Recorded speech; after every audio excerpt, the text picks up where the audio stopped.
Welcome to Business Authority Radio, bringing you insights from today's thought leaders, professionals, and influencers. With your hosts, Neil Howe and Craig Williams.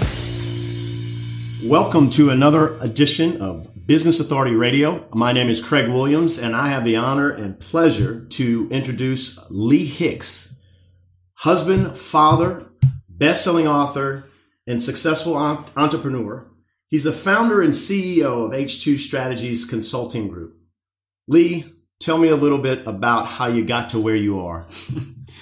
It could be a long story, but I'll be very brief. And we'll use every ounce of what the time we have. Trust me, I'm excited about this episode. Man, well, thanks. Let me first just kind of tell everybody about who I am. I'm a native Georgian, grew up right here in Atlanta. Go Dogs. Yeah, well, absolutely. You got a little ahead of me, but I do yell "Go Dogs" with the best of them for sure. Public school kid, DeKalb County, went to Peachtree High School. Grew up humble roots. Dad was an elementary school principal. Mom worked hard in DeKalb County education. Had one older brother. And my dad was a University of Alabama football player, so yelled Roll Tide all my life, up until the point that Dad couldn't afford to send me off to out-of-state college. So found my way to Georgia and Athens, a little slice of heaven. Got a great education there in Athens. But the education that I got, which I think is probably more beneficial in what's set me on the course just in my professional life, really came through two areas. One, the fraternity that I was a member of, a fraternity called Phi Gamma Delta. It's not just for college days alone. And the fact that I was a member of the University of Georgia cheerleading squad. Those two organizations in college put me on a course for understanding the power of a network and understanding the power of serving others in their goal for success. The fraternity was all about serving others, making sure that you were grounded in ethics and values, studying hard, but being a gentleman, having respect for others. That didn't mean we didn't play hard; we did. Oh yeah. But it was a very a sustainable foundation, sounds like. I mean, it sounds like you have all of the characteristics that allow you to play and benefit yourself and others. And that's exactly right. Yeah. And then being a part of the cheerleading squad, what that was all about was finding our voice in front of 80 some odd thousand people at the time and helping cheer those University of Georgia Bulldogs on in football or in basketball or even in gymnastics. Yeah. But really kind of dying to ourselves and putting the team in front of us, cheering for them, encouraging them, trying to get the crowd to be a momentum builder for them. Those two things really kind of set me on a course for where my career really is. H2Strategies is much like that. Yes. It's an organization that is a collective of fantastic business minds, those that have been out in industry for 20 to 30 years. They've been operators in companies as big as Equifax, Lockheed Martin, SAP, Microsoft, Oracle, PeopleSoft. These guys that are on this team, guys and girls, by the way, that are on this team, they come with incredible experience, but they're still energetic about getting out and helping other organizations. Servant leaders. Absolutely. Servant leaders. I think one of the strongest platforms that you all operate in is leadership, and it's leading by example. And that's the example that you've lived as a cheerleader. Your responsibility is to bring cohesion to this collaborative momentum of support for the team not only on the field, but off the field. That's exactly right. Yeah. And so, to introduce H2Strategies Consulting Group, we are a collective that I just happen to be one member of, and I get to be the founding member of. And so, there's a little bit of tinge of pride. I don't think pride is a good quality across the board, but I'm going to have a little bit of it here. Just because I'm associated with such great people. And you have the balance of love and humility as well. So it keeps pride in its place. I would like to think so.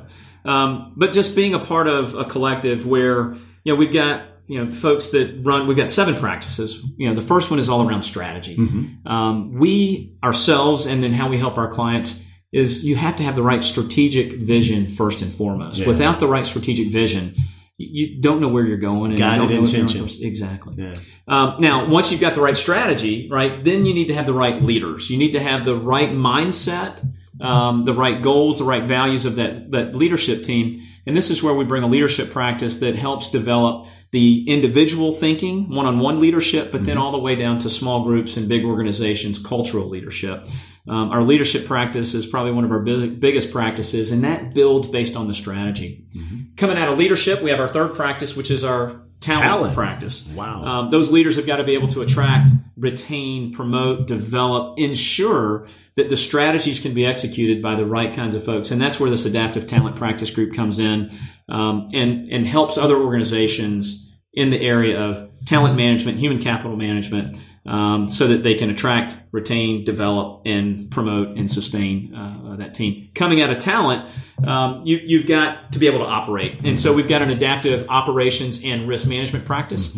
Inside of a strategy or a business plan, your people are going to have understand what their appetite for risk is, and how do you mitigate and plan against that, and how do you put an operational plan in place that can be effective. And risk is always going to be a part of the equation on the road to success anyways. Always. Yes. Yeah. I mean, it's the risk that comes from new technologies come into play, new competitors, transition or turnover. Risk is in and around every business. And you have to be able to manage that risk, plan for that risk, and then make sure your human capital and your strategy and leadership will support so that. You can appreciate the reward at the end as well. Now, so that takes us through talent.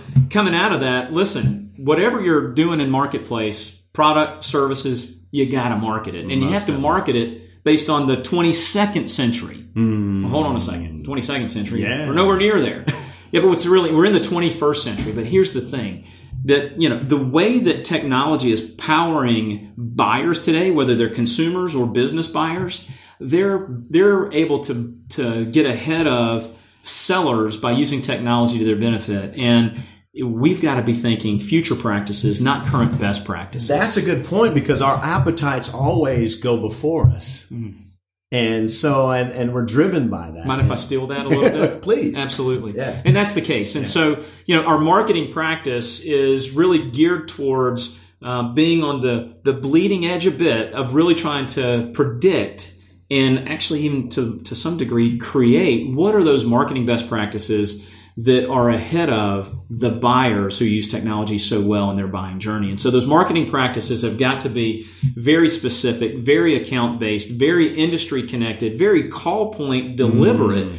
Because if you don't have your marketing setting the table, then when sales gets down to try and sell a deal, man, they're having to figure out how to bring all the ingredients together. And I know those cooking shows that say, hey, you can cook an entire meal in less than an hour. They get it done. But, man, I sometimes wonder, what are those judges really tasting? Exactly. You don't want your sales team to be those flash cooks, if you will, to try and, scramble all that together. So we have an adaptive sales solution group that is really all about what are the current practices and future practices that complex salespeople need to have inside of their repertoire and skill set to be effective in generating demand, as opposed to trying to identify existing opportunities or reacting to demand. Wow.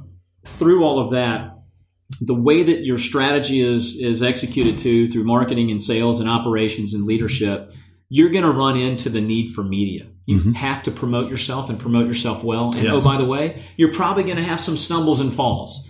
And you need to have a media crisis management capability. So we have one of the best adaptive media solutions group, one to help be proactive and have good media management and usage for your goals. But when you run into an issue, and you will run into them, how do you address that?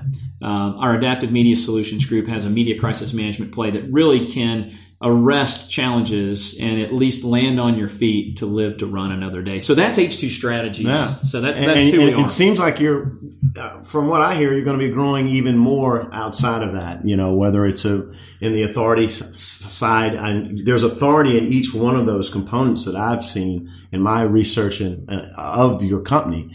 But I also see that you're changing the way business is done. When you're dealing with the best, as you're known as making the best better, you have to have something that transcends, and it's usually fundamental, as from my understanding.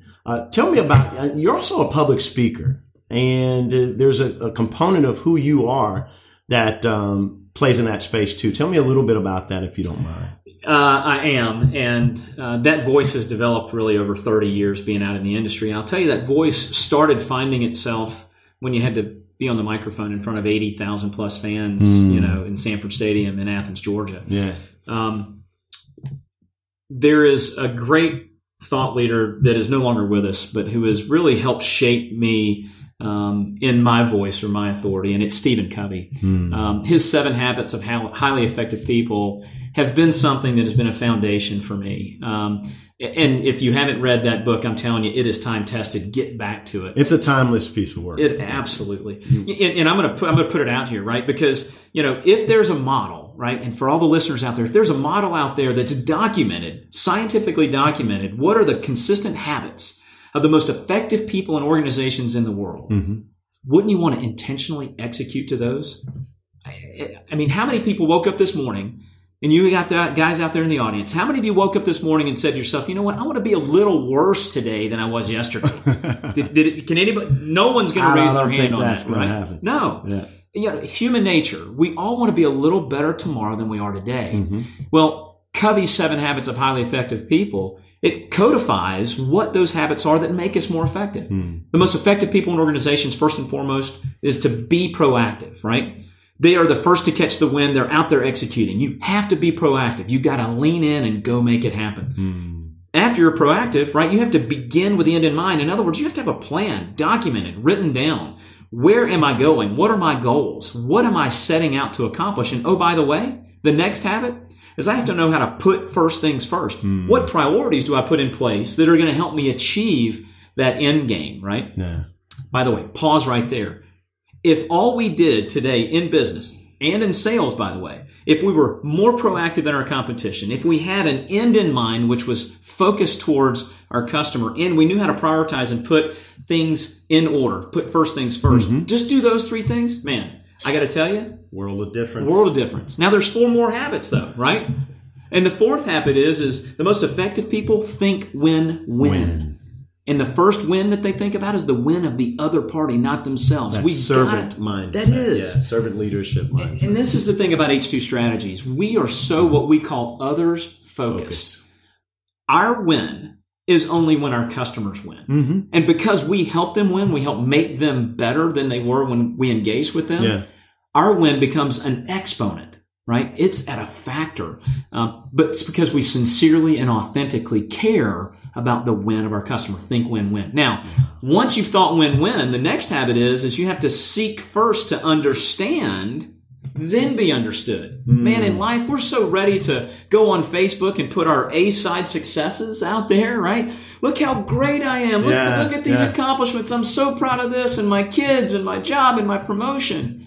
But those A-side social announcements, you never put the B-side out there, right? Yeah. She Loves Me, yeah, by the Beatles had a B-side that was not a greatest hit. Exactly. We never put our B-side out on social media, but our B-sides are even more than our A-sides.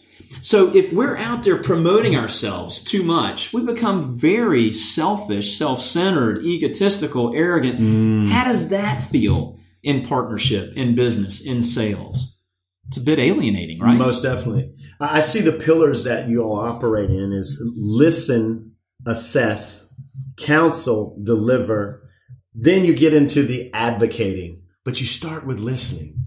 And that's the key. That is the key. That is the first pillar, to start with listening. It is. And that's that seek first to understand, then be understood. And I'm going to tell you, so in my professional career early on, and even still today, I struggle with this. We all have room for improvement. We all need to have a heart for learning. Yes. My dad is a school principal for 30 years, and he said, hey, the moment you stop learning, just stop. Yes. And what he meant by that is those that don't continue to learn and advance, right, they've hit their end point. Just be done with it, right? But so in seeking first to understand, then being understood, right, the next thing we have to do is the 6th habit is synergizing. How do we synergize our understanding of the win for our customer, our significant other, our kids, whoever we're engaged with? How do we synergize that with what we bring as an authority to the table? Yeah.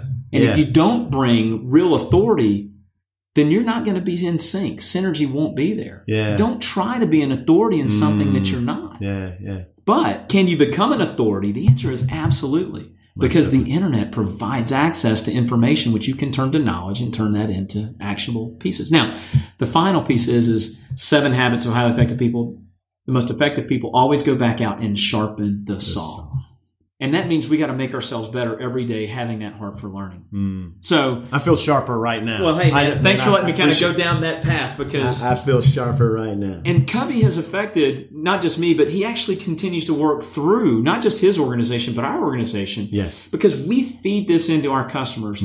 When our customers and the employees inside of those organizations, when they go in to an internal meeting or working with a client, and they have a 7 habits mindset, which we integrate to everything we do, man, it makes the relationship dynamics so much better than what a competitor brings to the table if they're not doing that. Yeah.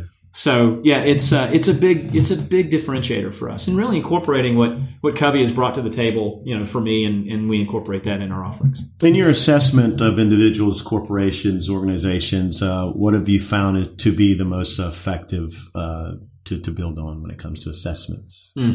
So when you look at assessments, right, the first scorecard is not the best scorecard. Everyone looks as an assessment as how you doing on profitability, right? Yeah. I mean, listen, that's an easy one, right? Profit is a result. It's not the goal or the focus. Simon Sinek, who is a great thought leader in the marketplace and has an incredible TED Talk and a book that supports his TED Talk all around his best-selling book called Start With Why. I love Simon. I would say that Simon is not a thief, but he focused in on one of our guiding principles that we've had out there for about 15 years, which is what we call Start With Why. If you start with your customer's why, right, and you lead with why you exist, not what you do and how you do it, you're going to be a differentiated player. Simon has a great talk track on TED Talk and a great book that I encourage everybody to go read, because it supports everything we do at H2Strategies. If you begin with why you exist, and if that connects with, resonates with your target audience, you're going to have an immediate, more meaningful connection. The key in business, the key in life is sincere, authentic connection points. And I stress the sincerity and authenticity. In order to be sincere and authentic, you need to know who you are, your personality, how you communicate. Not everybody's going to connect with your normal communication style. So if you know how you communicate based on a defined scientific personality method, one that we trust the most is something called the Bertman Method.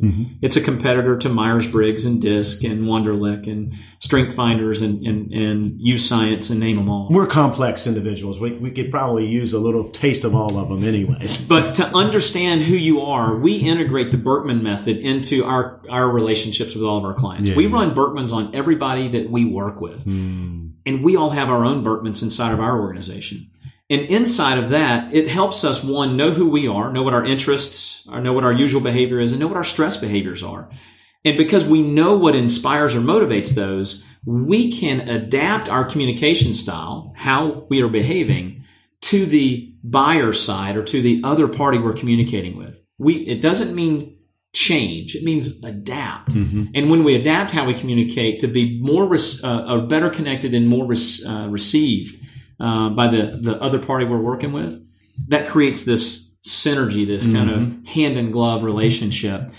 So the way that we assess organizations, the way that we assess is not just on profits. It's on the people, understanding their personalities and helping them figure out how to synergize not just their products and solutions to business pains, but how do you synergize your relational style to your customer's relational style. Wow, it sounds like you're difference. I mean, it sounds like you're making an investment in your company before you really get started to be able to realize and help them realize them. We do. So, and that investment is incredible. One, it helps us be more efficient. It helps us be more balanced, because the last thing you want is one personality style all the way through your organization. You need diversity. Wow. And that's everyone talks about diversity.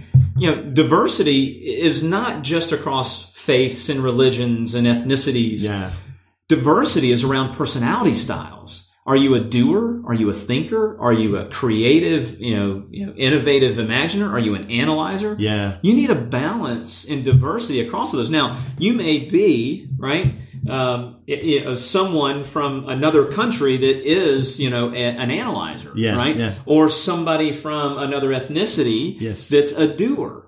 It's not, diversity isn't just about race or religion. Yeah. It takes all kind to make mankind. And so we must consider all kind. And we need to know what are, how are we in our personality styles? Yeah.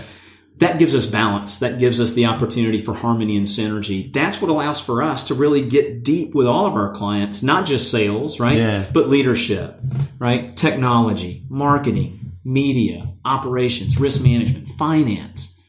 That's how we connect. I observe that the advocation that H2Strategies team has for its client, its partners, is not so much just for when they're a client or partner for H2Strategies. It's for when they move on.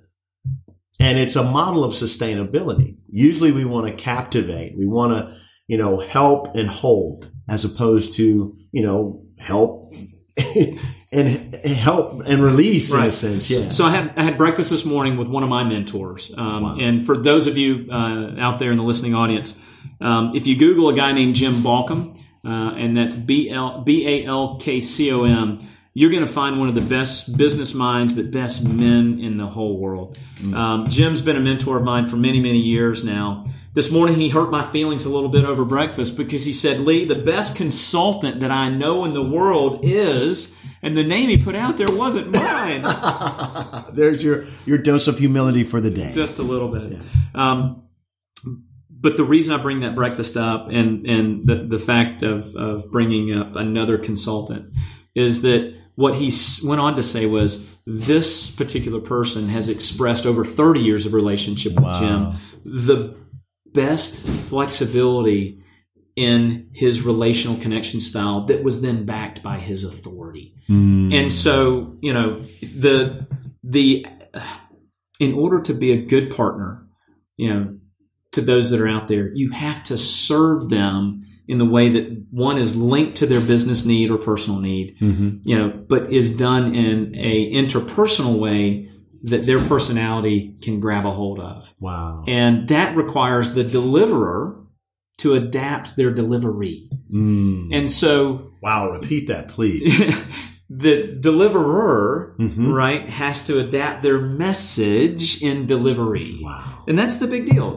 And so, when you look at H2Strategies, we talk about making the best even better. Here's the thing. We have never been in a more chaotic, fast-paced change world than we are right now. And it's only going to become faster as it relates to change in and around us. We have to be able to adapt. Yeah. Right? What was successful today, this morning, may not be successful this afternoon. Most definitely. Right? And so what we have to do is to be able to adapt, everything that we do from strategy, leadership, talent, operations, marketing, sales, media. We have to be able to adapt. We hear the word pivot. Pivot says 1 foot stays stationary, right, in basketball. And if you drag that foot, you're going to get called for traveling. Exactly. Okay? Exactly. I like having a pivot foot because there's stability there. But you know what? Many times... it's not a pivot. You're adapting. You're shuffling a bit, right? Because you have to make these moves. Those that adapt the fastest now are the ones that win. And by the way, the race that used to be won by the biggest, right? The IBMs, the Xeroxes, the Andersons, Accentures, right? It's now being won by the fastest. The Googles, right? The Facebooks. Now, someone said, well, they're huge now. Yeah. But they got their lead when they were small. Yes. And now that they're big, the Amazons, the Googles, the Facebooks, they're staying innovative. Yeah. Right? And it's they're not resting on their laurels. They're adapting in real time. Yeah. Right? And so the fastest to adapt. It can't be reckless adaptation. Yes. Right? It has to be guided and directed. Well, if you go by what Covey says, the sharpening saw sharpening your saw, that means there are individuals around you to keep you balanced so you're not reckless. There is accountability in that equation. Yeah. And this is where I would say get a partner, get someone that can coach and mentor you. And sometimes partners help. Amen. I mean, listen, I'd love to think that I'm the end all be all. I'm not. That's why I've got, other partners in and around me that, complement and bring authority that I don't bring to the table. Awesome. Knowing your limits, that's a gift. And knowing, how to step out and bring someone else in, is critical in success as well. But what Jim was saying about the third-party consultant that he had coming in that made him the best consultant was he worked his way out of a job faster than anyone else. And so that's the thing. You talked about sustainability. Wow. H2Strategies wants to come in, help, fill gaps, give direction, bring authority. But then we want to do it in a way that empowers our customers that they don't need us. We want to fly right back out. When they need us, they'll call us back. Most definitely. All good. Yeah, exactly. That is a sustainable. I want to go back to the book and that chapter of Adapt or Die. You touched on that, but is it really that crucial? You have to. It absolutely is, right? Yeah. Look, those that don't will find themselves not 5 years from now, 5 months from now, struggling. They've lost their competitive edge. Yeah. And with the power of social being global, immediate, in real time, if you've lost your competitive edge, all it takes is one associate, one prospect, one customer saying, he let me down. And that spreads like wildfire. Or, and this is the thing, I coach young children today, right? In middle school students, high school students that are trying to make sure that they're prepared for the right vocation, college, career path. We have a service that empowers students called the Empowered Student Program, where we're giving them their Bertman assessment and coaching on how to align their personality to the perfect job or vocation so that they make the right college choices, make the right AP course choices, right? And so that they can make the right work environment choices for what universities match to their personality style. We're trying to empower these younger students so that they're preparing themselves for the type of corporate, insertion for success going forward. If we don't take what we've learned on the big picture corporate world and bring that down to our youth, then what we're doing is we're creating a big gap between preparing youth and the needs, that are coming ahead. And there'll be a gap that'll get filled by another competitor. We can't lose that competitive advantage. We can't just apply this on the corporate higher education side. We've got to get down to our, freshmen, sophomores, juniors, seniors in high school and help them understand who they are, adapt their skills from those developing ages to be successful. Adapt or die. It's critical, and our younger generation is feeling it, and they're feeling pressure by it. And what we need to do as both parents and mentors, take that pressure off. Not everybody's supposed to be a Carnegie Mellon, right? Magna cum laude, right?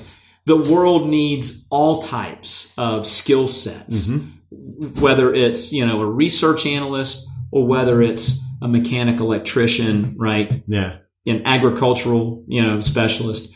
And we have to adapt, right? How we lead, how we educate, how we connect our youth to what they were tailor-made for. Wow. When companies fail, I don't care what it is, they fail because the leadership, the vision, the resources that are coming together, failed in planning, in strategy, in operations, in risk, in marketing and sales. It's not one thing, it's everything. It's everything, but it starts with the people side. So let's align and adapt personality to job and job, right, to kind of life accomplishment.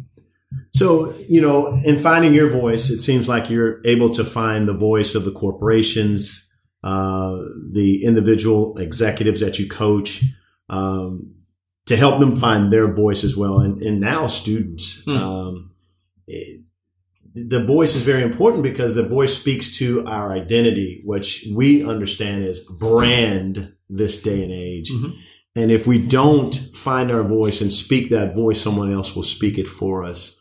What have you found is is more important now than it was before? I think communication has always been important, especially in relationship. But what are you finding now with the social media piece? Because sometimes when you look at text, it's flat, it's sitting there. And even if you do all caps or use the emojis, my daughters always remind me, the communication, finding one's voice or their brand or their company's mission and getting it out there before someone says what it is. Yeah. Is there something more important than that? Well, so I don't know if that's a tough question. Is there something more important than that? My answer to is there something more important than that? Yes, there is. The most important thing is that you know who you are. That knowledge of you is the single most critical thing. And by the way, as you get to know you, if you don't like you, and I've gone through times in my life, I didn't like me. Amen. I've been there. I've resembled that remark. It's hard to say that. Yeah. Right? Yeah. But you have to know you first. And you have to be in like with yourself, at least. Yeah. So that's the single most important thing. But now that we established that, you today, this quote, you are the brand. Every organization, right, acknowledges the power of a single employee's personal brand on the effect of their corporate brand. And I'll just give an example. In our risk practice, we serve large franchisors, with an enterprise risk assessment process. A large franchisor experienced a breach that affected the loss of personal information and credit card data. And that breach was at a single restaurant location in a rural part of our country and happened because one individual decided not to follow corporate policy and allowed for a personal email that had an attachment to be opened. Wow. That contained malware that then affected the overall value of the corporate brand. Wow. One email, one attachment. Sounds familiar, but keep going. Won't tell the details of it. But here's the impact. The big corporate client tried to tell the media, well, that was just one of our franchisees in a rural market and, And the public and the media came back and said, that is no excuse. Yeah. It's your brand. That's it. They're an extension of it. And so here's the thing. When you hear your personal brand, it matters. Everything that is digital lasts forever. So life is about choices. You choose to get to know who you are authentically. You choose the message that you're going to deliver and stand for. You choose your values. You choose how you're going to operate socially, digitally, and interpersonally. Yeah. Those choices have consequences. And I would just encourage everyone, the way that we operate at H2Strategies, we try to play out what is the consequence of the action we're going to take in everything we do. Beginning with the end in mind. And we want to be the proper stewards for solid choices, positive choices that's going to affect not just our brand, but everybody's brand that we're connected with. We are stewards of our customers' brands. We accept that responsibility. We hold ourselves to be accountable for that. And in that, we believe in a single quality of transparency always. Awesome. You heard it here on Business Authority Radio. Incredible insights. And we were just at the tip of the iceberg on this company, this organization, this individual, Lee Hicks. Lee, I see future episodes. I definitely want to get the team in. They have different disciplines, but they also have different initiatives that collaborate with H2Strategies. And that's what I love about this organization.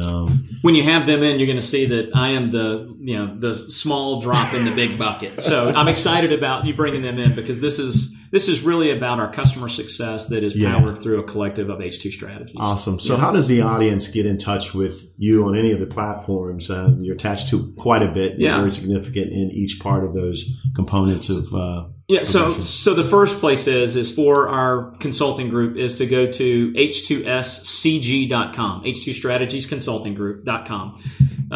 And then, if you are interested in connecting with me on a personal or public speaking basis, I have a public speaking website called LeeTALKS.com. You can get to LeeTALKS through H2 Strategies or vice versa.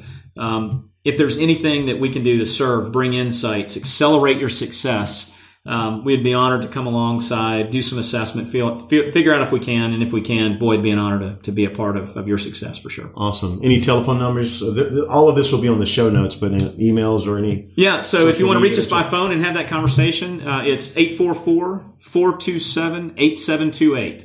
And so we'd be excited about that. Well, thank you once again, Lee Hicks, and stay tuned, folks. I see this company going many places. Thanks again, Lee. Thank you. You've been listening to Business Authority Radio with Neil Howe and Craig Williams. To learn more about the resources mentioned in today's show or to listen to past episodes, visit businessauthorityradio.com.